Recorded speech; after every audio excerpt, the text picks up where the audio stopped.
Indonesian, Pak Sam. Ya, siap. Sekarang kita ada di kafe loh ini. Iya. Yang tadi Jadi di atas suasananya kan. jauh lebih enak Nah, daripada iya. ini.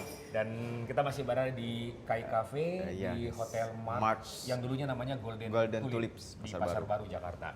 Nah, di materi-materi sebelumnya kita sudah membahas tentang masalah perencanaan pengadaan. Siap. Nah, sekarang kita lebih lanjut lagi ke arah lebih teknis nih, Iya. khususnya tentang masalah dokumen pengadaan.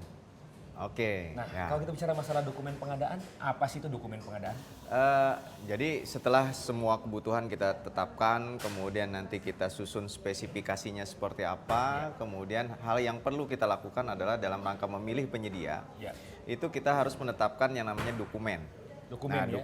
dokumen ini kemudian kita sebut dengan, dulu disebut dengan dokumen pengadaan. Ya. Tapi kemudian pergeseran peraturan untuk di publik disebut dokumen pemilihan. Di publik ya? Di publik. Di publik. Di private sendiri namanya sebenarnya sudah merupakan dokumen pemilihan. Ya. Misalkan di private itu dikenal dengan invitation of bid gitu ya, undangan untuk menyampaikan penawaran, kemudian juga ada request of proposal. Ya. Jadi request untuk menyampaikan proposal dan seterusnya. Jadi pada intinya sebenarnya itu adalah dokumen pemilihan. Nah, kalau kita bicara masalah dokumen pengadaan, pengertian pengadaan ini kan bukan cuma sekedar pemilihan. Ya. Pengadaan itu dimulai daripada identifikasi kebutuhan sampai dengan serah terima. Sampai serah hasil terima, pekerjaan. Jadi kalau kita mengatakan dokumen pengadaan, maka pada prinsipnya dokumen ini adalah dokumen sejak proses.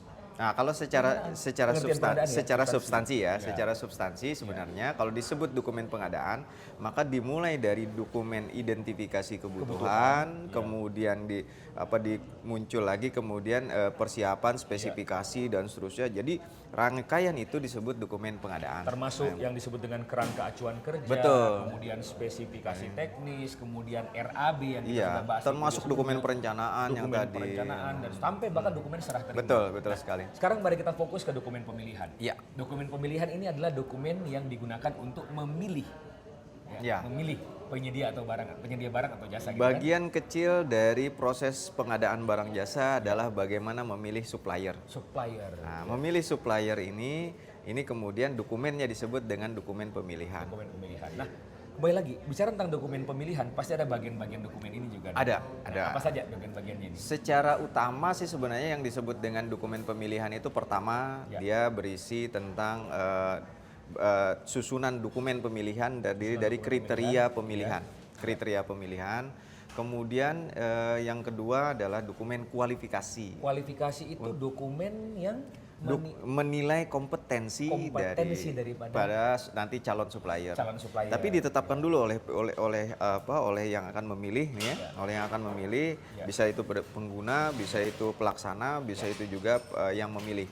Nah, maka kemudian pilihan-pilihan ini dituangkan dalam dokumen pemilihan. Nah, pilihan misalkan dalam proses mengevaluasi itu kan ada dua hal yang perlu kita ini. Ada mengevaluasi motivasi, mengevaluasi kapabilitas. Nah, kedua hal ini kemudian dievaluasi di dalam dokumen yang namanya bagiannya ada administrasi ini teknis, kemudian teknis, kemudian biaya. Nah, ini dokumen pemilihan namanya. Dokumen pemilihan ini kita yang setting, kita yang susun, kemudian kita yang tentukan.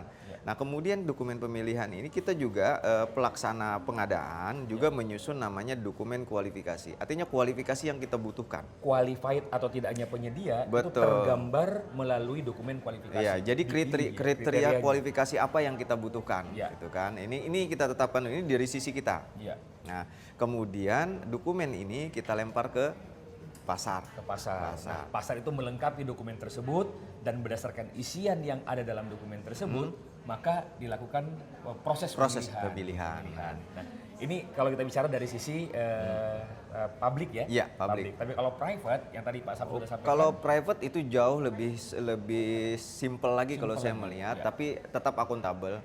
Karena di private itu dikenal dengan nama misalkan dikenal daftar rekanan terpilih yang kemudian disebut dengan vendor management system.